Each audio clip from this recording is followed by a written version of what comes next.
buried beneath my shame. Who could carry that kind? Hi, everybody, and welcome to this week's edition of 5-Minute Worship Prep. I hope you've had a great week. I'm looking forward to this coming Sunday morning. This week, we're going to sing a song called Glorious Day. It's a relatively new song, but it's really popular right now, and there's a good reason. It's a really great song. And I want to read you the words as we get started today. The verse starts, "I was buried beneath my shame. Who could carry that kind of weight?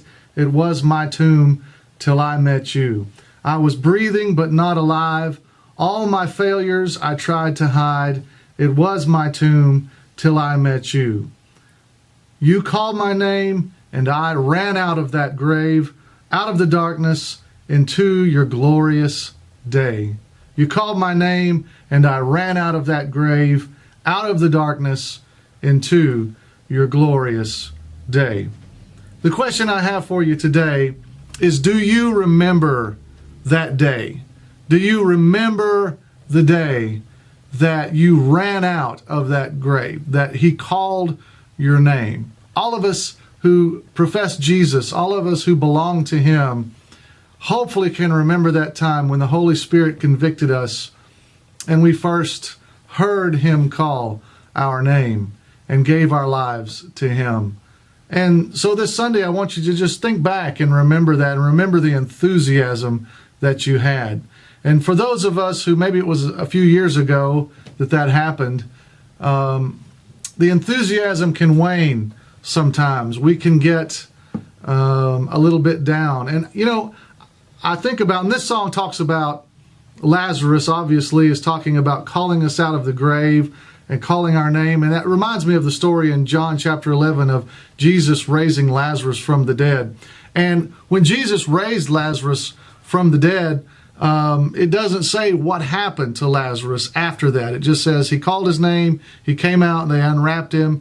And then it says some of the Jews who were there, their lives were changed, but it doesn't really talk about what happened to Lazarus. And I wonder about that sometimes. You know, what actually happened to Lazarus? Did he dance? Did he sing? Did he jump around?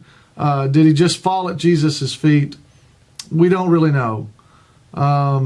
But I wonder, what was your response? Do you remember what happened when you first gave your life to the Lord? Did you celebrate?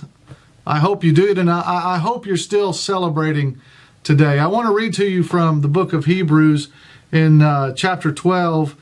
This is after that famous chapter 11, the hall of faith that the writer talks about. And it says this: "Do you see," and this, by the way, is from the Message, and so, you know, maybe a little bit different than your translation, but it says this: "Do you see what this means? All these pioneers who blazed the way, all these veterans cheering us on. It means we'd better get on with it. Strip down, start running, and never quit. No extra spiritual fat, no parasitic sins. Keep your eyes on Jesus, who both began and finished this race we're in. Study how he did it, because he never lost sight of where he was heading. That exhilarating finish in and with God. He could put up with anything along the way. The cross, the shame, whatever. And now he is there in the place of honor right alongside God." When you find yourselves flagging in your faith, go over that story again, item by item, that long litany of hostility that he plowed through.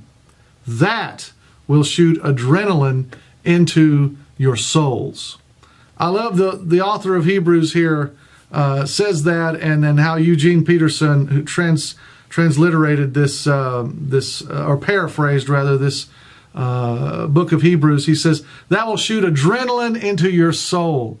Let me ask you, friend, when you think about your life with Jesus, the beginning, the trials, all the way how he's kept you and he's been faithful, does that shoot adrenaline into your soul?